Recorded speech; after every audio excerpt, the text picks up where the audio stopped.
Atas dasar apa kamu bisa menyuruh anjing kamu itu dikafani dan disolatkan? Dia kan binatang. Udah gitu di agama kita nggak ada dasarnya, men. Nggak ada dasarnya, Pak. Kadang agama ini rusak bukan karena tidak ada yang tahu. Kadang agama ini menjadi tersesatkan bukan karena di suatu kampung itu tidak ada yang mengerti.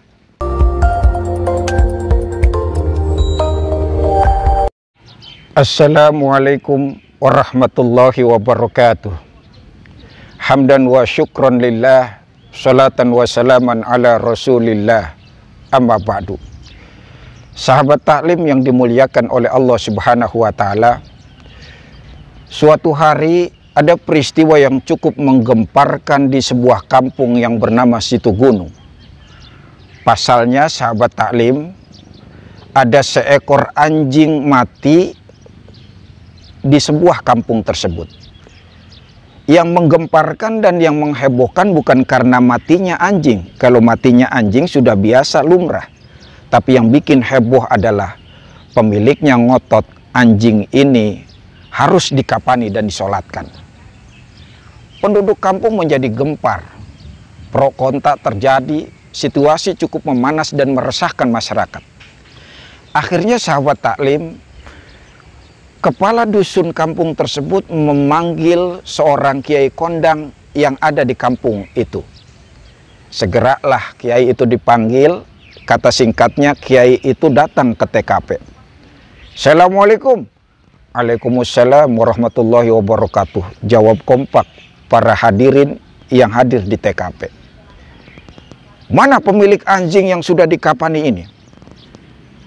Seorang laki-laki maju ke depan dengan terbata-bata. Saya kiai, kamu yang mengkafani anjing ini. Kamu yang minta dikafani dan disolatkan bangkai anjing ini. Iya kiai, saya pemiliknya dan saya yang meminta kiai. Atas dasar apa kamu bisa menyuruh anjing kamu itu dikafani dan disolatkan? Dia kan binatang. Udah gitu di agama kita nggak ada dasarnya, men. Nggak ada dasarnya, Pak. Bukan begitu, Kiai. Gimana? Ini karena wasiat anjing saya ini, Kiai. Sampean bohong. Mana ada, Mas, anjing wasiat sampai minta dikafani apalagi disolatkan. Beneran, Kiai, sumpah. Bahkan anjing ini berwasiat kepada saya, siapa saja yang mengimami anjing ini, saya disuruh kasih uang 100 juta, Kiai. Kiai itu sahabat taklim tersenyum simpul. Kalau begitu segera proses anjing ini setelah dikafani, solatkan segera. Akhirnya sahabat taklim, semua penduduk yang pro dan kontra mau nggak mau karena perintah kiai, akhirnya nih anjing dikafani dan disolatkan.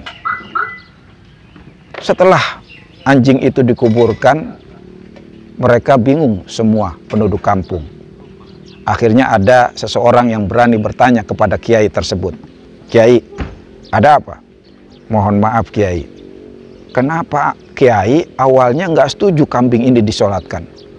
Kok ujung-ujungnya akhirnya kiai setuju? Bukan begitu, Mas.